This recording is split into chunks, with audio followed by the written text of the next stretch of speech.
Le Zap d'Europe 1. Le Zap spécial États-Unis, Maud Descamps, bonsoir. Bonsoir Nicolas, bonsoir à tous. Avec vous, tout ce qu'il ne fallait pas manquer aujourd'hui dans les médias américains. Oui, et on commence évidemment avec les tout premiers mots du 45e président américain. C'était ce matin à 8h50. Donald Trump a appelé au rassemblement. Je viens de recevoir un appel de Madame Clinton. Elle nous a félicités, nous, pour notre victoire.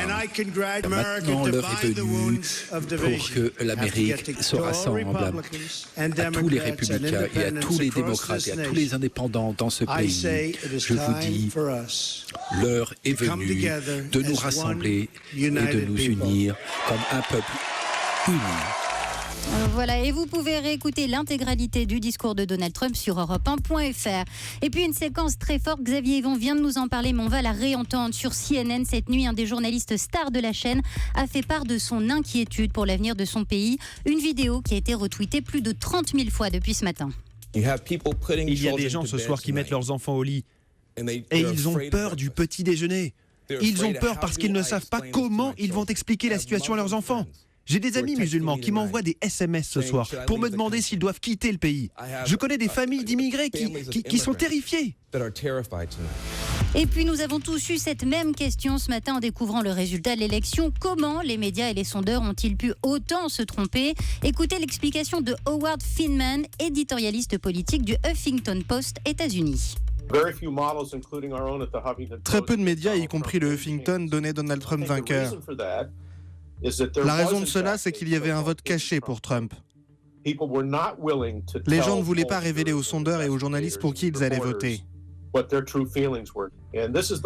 la revanche des citoyens oubliés. Les médias ont eu tout faux. Ils pensaient comprendre ces gens, ce n'était pas le cas. Voilà une revanche, et c'est aussi ce que dit Kellyanne Conway. C'est elle qui a repris la gestion de la campagne de Donald Trump en août dernier. Elle était ce matin sur CNN pour une petite leçon de politique. Si on pouvait juste se rappeler de l'avalanche, du déluge de remarques et de critiques que nous avons reçues pendant cette campagne, eh bien, c'est le retour de bâton. Les gens disent « Arrêtez de nous dire ce qui est important pour nous, ce que nous devons penser ou pour qui voter ». La leçon à retenir, c'est arrêtez de vous écouter entre vous et entendez ce que le peuple a à dire. Et justement, écoutez ce que cet électeur de Donald Trump a à dire aux démocrates et à l'establishment. Pendant 8 ans, nous avons eu un gouvernement qui nous a répété que la classe moyenne, ce n'était que de la merde et qu'on ne valait rien. Eh bien, ce soir, nous sommes là et nous disons, nous sommes l'Amérique. Et puis il y a aussi les déçus de cette élection. Certains sont même sortis dans la rue hier soir pour protester contre le résultat. C'est ce que nous montrait la chaîne ABC News.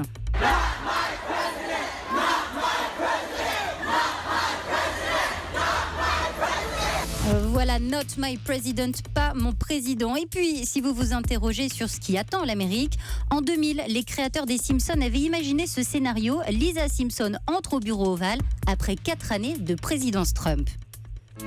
Le président Trump nous a laissé une situation catastrophique. À quel point, secrétaire Van Noten? Nous sommes ruinés. Le pays est ruiné, mais comment est-ce possible? Mais vous vous souvenez quand l'administration précédente a fait le pari de tout miser sur les enfants? Énorme erreur. Big mistake. Voilà, big mistake, nous disaient les Simpsons il y a 16 ans. Et c'était le Zap, tout ce qu'il ne fallait pas rater aujourd'hui dans les médias américains avec Maud Descamps.